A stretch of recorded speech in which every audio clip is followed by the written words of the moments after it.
Hello and welcome to Inside Music, episode number 144. I'm your host, James Shotwell, and it's great to be with you again. My guest this week is none other than Alexandria from the project Shortly. Now, I know what you're thinking. Is that a band? Is that a group? Is that a solo artist? And the answer is a little bit of all those things. When you see Shortly live and when you hear Shortly's music, you never really know what you're going to get. You might show up to the venue and see Alexandria with an acoustic guitar, or you might find her playing with a bunch of artists behind her. And in this episode, we talk a little bit about how that came to be. And let me tell you, that unpredictability, that inability to define what Shortly is, really becomes one of the big draws the more you listen to the music that Alexandria is putting out. She's reaching inside of herself and grabbing the most personal, the most intimate, the most cathartic thoughts that she possibly can and presents them to the audience and just hopes for a response, hopes to get something out of you in return. And as far as I'm concerned, she nails it every single time. And when you hear us chat, you're going to hear her talk a little bit about the balance of finding just the right amount of honesty and wit to deliver a song that grabs people without going too far. Because as anyone that works in the creative arts will tell you, there's always this weird instinct to rip out the very, very deepest held secrets and put them on display. And some people do that and find great success. But other people realize that maybe, just maybe, they're a little bit too crazy when they get that personal. So you kind of have to pull back just enough to allow that artistic mystique to create, to form, to happen naturally. And that's really where Alexandria excels. But she does a lot of things outside of Shortly as well. As she discusses here, she also co-writes with other artists from all sorts of genres. And that's something that really helps fuel the creativity that has given Shortly such a reputation in the world of alternative music. If you haven't heard Shortly's most recent release, Richmond, which is available on Triple Crown Records, I highly suggest you seek it out. But listening to Alexandria talk, I think there may be even more music on the horizon. Now, this is a short episode, but it has a lot of heart, and it has a lot of context into who Shortly is, what's going on in that world, and where Alexandria hopes to go from here. I hope that you understand just how wonderful of a person she is when you listen to this conversation, because I came away with a newfound appreciation for her, and I'm already a fan. So for those uninformed, I think this will be enough to convert you. And for those who are fans checking this out, hoping to get a little bit more insight, I hope that we deliver there as well. But before we get there, we have a couple of things to review. First and foremost, this episode of Inside Music and all episodes of Inside Music are brought to you by Holix, the music industry's leading promotional distribution platform. Now, what that means is that Holix works with industry experts from all over the world to discreetly share new and unreleased music without fear of piracy.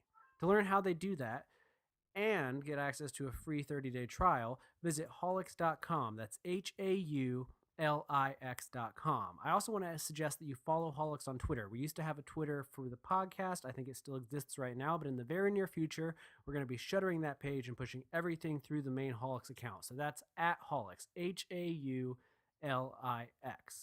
Also, I know you're probably getting sick and tired of hearing this if you listen every week, but it's worth repeating that we are also now on YouTube. Just go to YouTube, type in Inside Music Podcast or Holix or Music Biz 101. That's Music Biz 101, and you will find original content as well as every episode of the show streaming in its entirety. So head over there, check it out, and subscribe if you can. I think that's all the information I have right now, so just sit back, relax, and enjoy this conversation with Alexandria.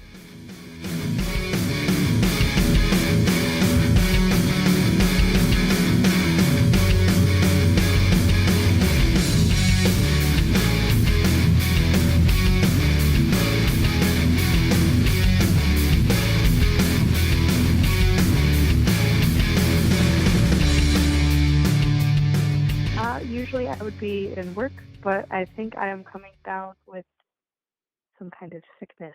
So I am at home, because my office would kill me if I came in when I was sick. It's a weird job. It's like a health sciences type job. So they're like, no, don't do that. Fair enough. Well, I hope that you don't feel too terrible. I thank you for still taking the call. Oh, no, for sure. We're good. And you're in Michigan, correct? I am. I'm in Detroit. I'm in Grand Rapids, so we're like 2.5 hours apart. Hey. Yeah. I was supposed to do this with you in person in Lansing last week, but that's my job came calling that day. How was the show at Max? It was good. It was strange. just like I don't know. Max Bar is always weird. It was good though. I always find it really hard to tell people about Max Bar when they're from out of state. Or like recently, I took my girlfriend to her first show there, and she was like, "What's this place like?" Because I think we saw Laura Jane Grace there, and I was just like, "Oh, Yeah, it's a venue. Things happen there." And I was like, "It's yeah. impossible It's to very describe." yeah yeah. You can't really describe Max Bar. It's like it's kind of a dive bar, but it's also like kind of trying not to be. But every show that happens there seems like it should be not there. I don't know. It's very weird. I like it though.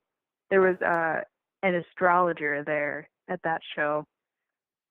Just kind of walked in and decided she was gonna do tarot readings and stuff. And I was like, well, this is strange too, but I'm not gonna put it past it. It sounds like the kind of thing that could just kind of happen here. So Absolutely. I always tell people that the missing ceiling tiles have been missing for a while. Like it's the kind of place where it doesn't yeah, seem like they ever aim to fix it up. It's just slowly falling apart, and one day it will collapse. And that's just there is I no figured. like turning it around. Yeah, but the show was good. Everyone did really well. That's great. Are you doing a lot of performing around this time of year, or are you working more right now? I am more working right now, which I guess is a blessing because it's very snowy and cold, so I don't have to travel. But I'm also recouping from tour still, like monetarily, and uh, like getting behind on writing music wise for being gone for so long. So just writing music and practicing, and we've got a couple of shows here and there, more like weekenders. Um, Austin and I are traveling out to Boston, and then I believe Philly and somewhere else in that area to do a couple of shows with Chloe Moriando. Um, but other than that, we're just kind of laying low for the minute, kind of hibernating and writing and sleeping and making money and doing what we can to like be functioning human beings. Always the fun, less exciting part of a life in music. Yes. I, Those three jobs. Yeah, exactly. I saw that you guys are performing at Cafe 939 in Boston. Have you played there before? I have not. Oh, it's really No. cool. It's a very small, it's like a small, very nice room because obviously Berkeley has the money. So it's a very nice little coffee shop venue. I actually saw Leon Bridges there a couple of years ago, right before, like right after he signed with Columbia. He did a showcase in that room. So it's a really nice room, and it's like Max Bar if it was very formal. It's about that size. I'm excited, especially to be there with Chloe. I'm sure it's going to be a great show. She's so much fun. Cute little kid. I don't think I hate I've. calling her a little kid because she's not, but she's totally great. I do the same thing with people though. I'm like, oh, they're such a fun. Or especially you call like groups or musicians young sometimes. You're like, I guess they're like a year younger than me, but I'm just gonna call them young. Yeah, same. Chloe's like 16, but yeah, it'll be fun. I've never actually. I don't think I've ever played in Boston, so Oh, well, this is a good first venue to play in Boston then. Of all of them, it has many. I think you're starting off on the right foot. You're gonna maybe get a false idea about how nice the venues are because this one is so well kept. dang. Okay, I'll keep an open mind. Um, you mentioned that you're going to be doing some writing right now. Do you find it harder to write when you have a lot of touring and stuff going on? I know some people come on the show and they're like, I never stop writing, but what is your process like? I pretty much I always write. It's kind of like you just said, but I don't get to really focus or hone in on it. So with Shortly, it's technically a solo project. I mean, it's my musical outlet, but as it's grown, I have some friends that have just kind of been tagging along with me and like playing with me, and it ends up, kind of organically now they're writing with me. So when I'm out on the road, I've got the acoustic guitar and I write my little boots there and write my lyrics, and I go out and I just say it's a part of like what I do. But then, coming home, I'm like crafting it and putting it together and hanging out with, Austin and my people being like, how about you play bass while I play guitar? And like writing the composition of the song instead of just the idea of the song. So it's a back and forth. I can't really do that alone as easily. Um I want to be able to. Um like get into recording and even just understanding how to use GarageBand so I can do that, but I don't yet. So that's basically what's up with me in writing. Are you trying to do a full length next? So it's complicated, but yeah. I'm trying to release some music sooner than that and then work on that probably. Because I just want to release, I play so many songs that I want to release some of those songs without having to wait for there to be, 9 other songs with them. Um, but yeah, it's coming. It must be some really exciting new songs that you want to get out there. I was just talking to somebody about this last night, that especially albums that I really love. I can't imagine writing one song that you really love and being like, I have to do 9 more of these. Like, can't I just put this one out and then we'll worry about doing 9 more? Yeah, I mean, that's what singles are for. So luckily, you can do singles or you can do EPs, or you can release other things with it. Um, I just want to release more music. I write so much music and we write so much music, and even just playing a standard set, the EP doesn't even fill probably our set time completely. So we always just play songs that still aren't released. So to me, it's just kind of like, well, let's just keep putting out content. I'm very excited to do that. And is Triple Crown really receptive to you being like, I just kind of want to do it this way, or are they trying to like, or do they try to get you to like be patient? It's kind of a mixture of the two. Uh, I do a lot of collaborative work, and I have been doing a lot of collaborative work lately, and so that's kind of where we're taking that out on. Which is kind of being slow and steady about the process is technically what we do for Shortly's project. And do you like that aspect? Do you like the collaboration? Fred's actually been on the show before, so he actually talked about suggesting artists get into things like collaborative work and things like that previously. But is it something that you find Oh, I love enjoy? it. Okay, what It's what do you love so much about it fun. so much? Um, there's just 100 different styles of people in a room of 100 people, which that was not a good grammar, but that's how I feel about it. uh, in Detroit, we have some licensing studios, like one, Stumble Sound downtown, which is just kind of in this abandoned train station. You might have heard of it. You're from Grand Rapids, but it's just basically like um, bunch of producers, bunch of writers, musicians get together and just kind of record their songs, and then they'll work on them together. And it's kind of dabbling into the publishing industry and understanding that, and that's super fun because it's like a place for your homeless songs. And so suddenly I'm like, I'm on a pop track and I'm on to this, and I'm like, and I go out and I just kind of, I write with like rappers and I write cinematic versions of things, and I can just write little piano songs. And I like that because it's kind of exploring every avenue of music rather than being like, well, let's right now hone in completely on this one thing. um, I do for Shortly, but it's like I still like to compose music. I like to write covers, So that's what I like about collaborative work. I mean, Chloe and I, for instance, that's why we're kind of touring together now. So we met because I wrote the piano version of her song with her, and we recorded it downtown. Um, Kind of doing that kind of thing is super fun for me. I was actually going to ask this, and you kind of touched on it. With all that in mind, what do you think makes a Shortly song? I guess in your creative process, like, are you writing and you're like, this is definitely a Shortly thing, or is it because it hones in on a very specific idea or a sound, or what makes it right for this project? Well, it feels well, so. Shortly is something that comes from me and my honest heart, and so it feels less performative, and it feels more like I'm just kind of reading a diary out loud. Um, Kind of like the difference between like poetry and lyricism and just prose writing. It's like just something I kind of see this line where I'm like, okay, this is like too emo to be hip hop right now. And I like go with it in a different direction, and then it just feels right, and then I know it's a Shortly song. When you find yourself in those positions, when you're tapping right into your soul in that way, do you ever find yourself feeling like you should maybe pull back, or do you kind of seek out that uncomfortable truth in your songwriting? I definitely take it out and then I pull back afterwards. Like I look at it and then I let it sit and then I come back to it like a week or two later and I'm like, that's too much. And I cut it up and like, That's what I love to hear. I feel like you definitely need to get it out, and sometimes just I found it in writing myself is that you get it out there on the paper, and even if you scrap it, you can at least be like, okay, I confronted it. I dealt with it in some Yeah, level. I looked at it. yeah.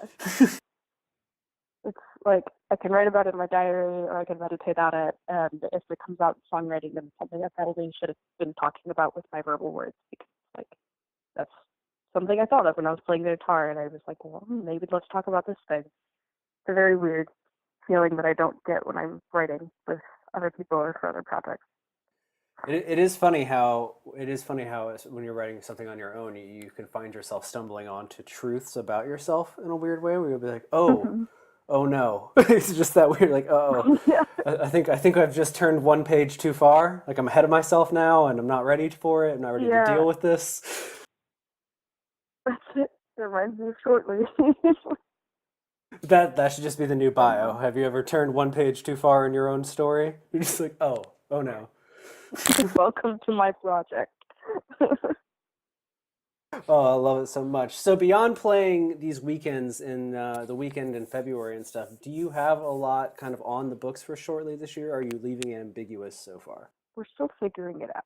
So there's stuff that we know that's gonna happen this year, but I'm kind of letting it happen. I don't want it to be kind of like at this point in the game for me. It's just kind of about growing organically and writing organically and touring organically. I want to get in front of new audiences. I want to meet new people. I want to continue to do that kind of stuff, but I don't need to do it when it doesn't make sense. Um, so the year will come, and what happens will happen, and we'll put the best foot forward and do what we can and what we want to do, basically. Um, so there are things planned, but it's kind of like trial and error, and it's going to be a really fun like experiment this year. So Well, that's exciting given everything you've done this far. I always feel like, especially in the case of your short work in Shortly, is that every time I hear something new, I'm always like, oh, so this is where we're going now. Like, it kind of it feels unpredictable in a way. Like, I don't know what you're going to do next, and that's part of the fun. keeping you on your toes. But yeah, that's cool. That's kind of how it is. We're just kind of just gonna keep going. I don't want to set boundaries. So Hmm. Well, do you have goals set for the year that you can tell me about? Other than putting out more material and probably playing some shows, are there any specific things that you hope to get out this week, whether it be on a personal level or in a kind of professional, gross business kind of way? but I would say the most general concept is I want to play. I want the music to make sense to me. I think it's been in the middle of this transition for a very long time, like from being a solo project to being a full band project. And I'm really excited this year. I'm gonna like it's gonna be nailed down. It's gonna make sense instead of this thing where it's like if you write Shortly as playing a show, you don't know if it's me playing or a duo playing or a full band playing. And I'm excited to kind of tap into the sound and like really understand what it is that's happening. Um, just I guess very vague, but that's a goal for me is to like experiment and kind of like a one of those rocks you like crack it open and find the diamond. It's like that's what I want to do this year. I like that goal.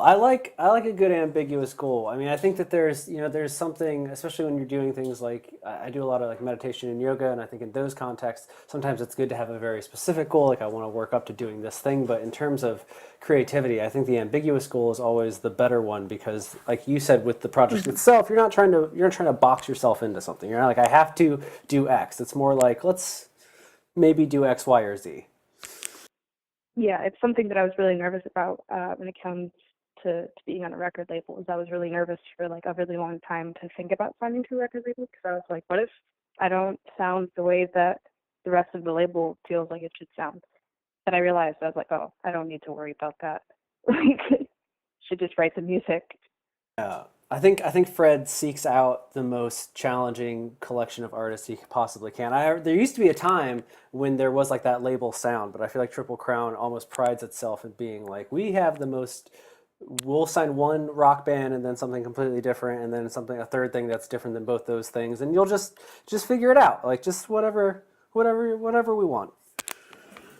Yeah, it's cool, malleable. Was the label was that a label that you looked up to prior to signing? Like, was it a big deal when you heard from Triple Crown, or how did that kind of get initiated? Oh, I love Triple Crown. Uh, just your typical Midwest DIY emo kid, you know. So I was like, oh, I know all these artists. I love them. Um, One of those kinds of things, and it was really cool to see him reach out. I didn't believe it was real. I thought that somebody was just kind of like making fun of me for being a DIY emo Midwest kid, and it was really funny. I was like, who's doing this? Who's sending me this email from Triple Crown? Um, but it's really cool now to be part of like this scene that I liked and looked up to for such a long time. Um, yeah. Oh no, I completely understand. I was actually talking to Eric from Heart Attack Man the other day, and he almost said the exact same thing. Where he was like, "I kind of thought someone was just fucking with me. Like I didn't understand Yeah. who this." I was like, "Really? Yeah. Come on now." I like that. That's so pure to be like, this can't be real." And Fred's such a nice guy that I found when I talked to him, I was like, for a while I was like, is this guy just putting on this niceness? Like they're all so nice at Triple Crown that it's kind of weird. You're just like you're waiting for the other shoe to drop for someone to be like, just gotcha. You're trapped now. We've lured you in. That's yeah. This is the music industry that you thought it was. Don't worry. But no, they're all super nice. Yeah. Well, I thank you for taking the time to talk to me today. I don't want to keep you for too long because I know you've got other things going on and you're sick, but it was important to me to have this conversation with you. I was hoping we could do it in person, but I've been listening to your music, and you're an artist that when we reach out to people and we say we want to have some different things on the podcast, like your name kept coming up since like August, and I was like, well, we'll find a time when it works. And I saw the show and I was like, this time works perfectly. And then it didn't work out, which is, I guess, how life works. So I I'm was happy. gonna say that sounds like exactly what would happen. Yeah. I was like, I'll wait months because I was like, she's from Michigan. So at some point, our paths will have to cross, just given that it is a big state, but the scene itself is not that gigantic. And we have a lot of It's like people about we, 5 or 6 cities, and yeah. And the Venn diagram of our circle of people that we know probably overlaps somewhere because of that. So I was like, it'll work out eventually. And then life happened, as it always does. yeah. Yeah. But Well, thanks for having me. absolutely. Just real quick to recap, people can find your music online obviously shortly, and then you have these 3 shows in I think it's like the 20th, 21st, 22nd of February, something like that. I believe so. Yeah. I don't have the calendar in front of me. I should, but And it's Boston, there's Phil. 3 shows. It's Northeast, so Boston, Philly, and I think maybe New York or somewhere New Jersey, something. I think So upstate New York, I believe. yeah, not New York City, the colder part. Yes. So people can find you there, and what is your Twitter handle so people can look you up on there? We do a lot of Twitter stuff. At shortly MI, like MI from Michigan, Fantastic. but I like to say shortly me. Surely me. I love it. Well, thank you so much. Feel better, and hopefully we can chat again in person at some point in the future. Would love it. Thank you so much. Thank you. Have a good day. Stay warm.